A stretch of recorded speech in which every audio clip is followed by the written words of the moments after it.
روزے کے دوران ہمارے جسم کا رد عمل کیا ہوتا ہے، اس بارے میں جانیے دلچسپ معلومات۔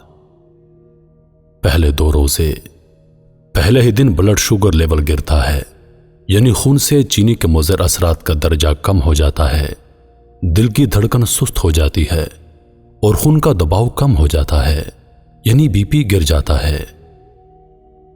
اعصاب جمع شدہ گلائکوجن کو آزاد کر دیتے ہیں، جس کی وجہ سے جسمانی کمزوری کا احساس اجاگر ہوتا ہے۔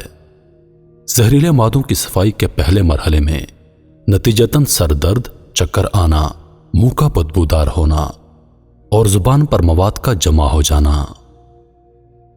3 سے 7ویں روزے تک جسم کی چربی ٹوٹ پھوٹ کا شکار ہوتی ہے اور پہلے مرحلے میں گلوکوز میں تبدیل ہو جاتی ہے۔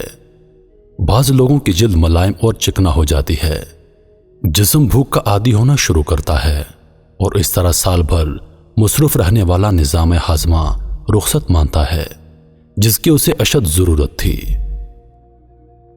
خون کے سفید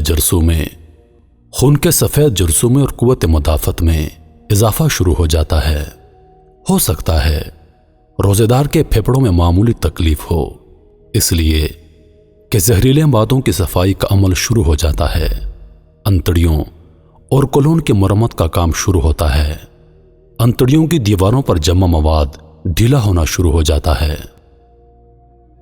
8ویں سے 15ویں روزے تک آپ پہلے سے توانا محسوس کرتے ہیں، دماغی طور پر چست اور ہلکا محسوس کرتے ہیں۔ ہو سکتا ہے پرانی چوٹ اور زخم میں درد ہونا شروع ہو، اس لیے کہ اب آپ کا جسم اپنے دفاع کے لیے پہلے سے زیادہ فعال اور مضبوط ہو چکا ہوتا ہے۔ جسم اپنے مردہ کینسر شدہ سیل کو کھانا شروع کر دیتا ہے، جسے عام حالات میں کیموتھراپی کے ساتھ مارنے کی کوشش کی جاتی ہے۔ اسی وجہ سے خلیات سے پرانی تکالیف اور درد کا احساس نسبتاً بڑھ جاتا ہے۔ اعصاب اور ٹانگوں میں تناؤ اس عمل کا قدرتی نتیجہ ہوتا ہے۔ یہ قوت مدافعت کے جاری عمل کی نشانی ہے۔ روزانہ نمک کے غرارے اعصابی اکڑاؤ کا بہترین علاج ہے۔ 16ویں سے 30ویں روزے تک جسم پوری طرح بھوک اور پیاس کو برداشت کا عادی ہو چکا ہوتا ہے۔ آپ اپنے آپ کو چست، چاقو چوبند محسوس کرتے ہیں۔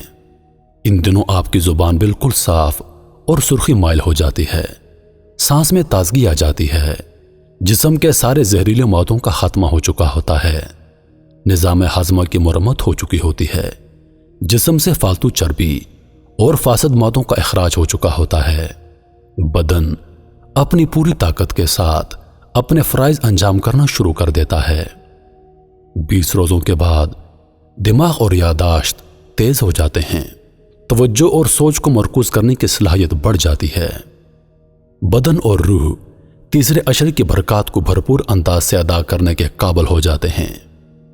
یہ تو دنیا کا فائدہ رہا، جو بے شک ہمارے خالق نے ہماری ہی بھلائی کے لیے ہم پر فرض کیا، مگر اللہ پاک کی رحمت دیکھیے کہ اس کے احکام ماننے سے ہم دنیا میں بھی کامیاب اور آخرت میں بھی کامیاب۔